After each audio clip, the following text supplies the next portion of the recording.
Happy Sunday afternoon.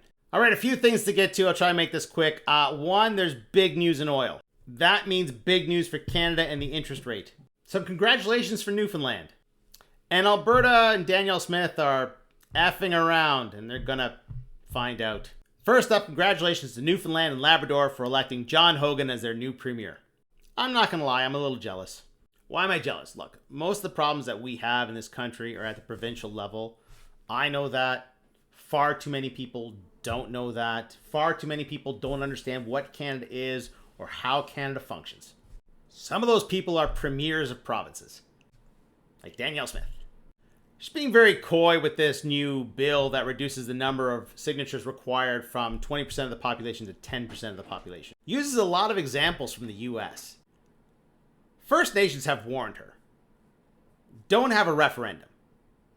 Alberta is going nowhere. They have said to the people of Canada across the nation, if you don't like it here, you are free to leave.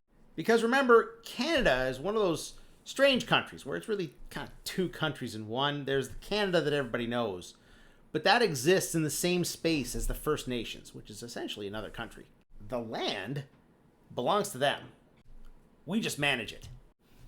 You, your property, your house, you have what's called beneficial ownership. So you can do a lot with your property. It's yours to do with what you like, except create your own country. You can't do that.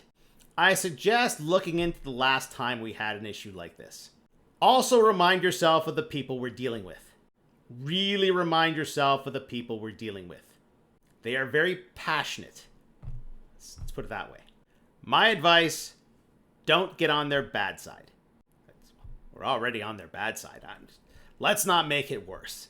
All right, big news from OPEC. They're going to increase production by about 400,000 barrels per day. And there's a bit of a backhand comment to Donald Trump in here. Jorge Leon, Rhinestown Energy, said OPEC Plus has just thrown a bombshell to the oil market. With this move, Saudi Arabia is seeking to punish lack of compliance and also ingratiate itself with President Trump. Because President Trump called on OPEC to reduce oil prices. And now they're reducing oil prices, all right, to the detriment of the U.S. oil industry. But wait, there's more. Sources to Reuters say that OPEC Plus plans to further accelerate oil output hikes and could unwind 2.2 million barrels per day by the end of October. Oil and gas is going to be cheap. Oil is going to be problematically cheap. This is from the Voronoi app. It's real interest rates around the world. Canada's over here at 0.5%. What's the real interest rate? It's the Bank of Canada rate, or the central bank rate, minus the inflation rate. So if the central bank rate is 2.75% and the economy is inflating at 2.3%, the actual interest rate is 0.45, or rounded off, 0.5%. But inflation is about to take a nosedive. I'm expecting 1.2% for April. That means our real interest rate skyrockets to 1.6%. That takes us from down here to up here. I forecast we'd be below 2% by the end of this year.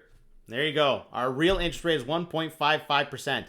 Which means we got to get below 2% just to keep the economy chugging along. We should see the effect of this decision come tomorrow. And then we're going to have to wait and see if this plays out.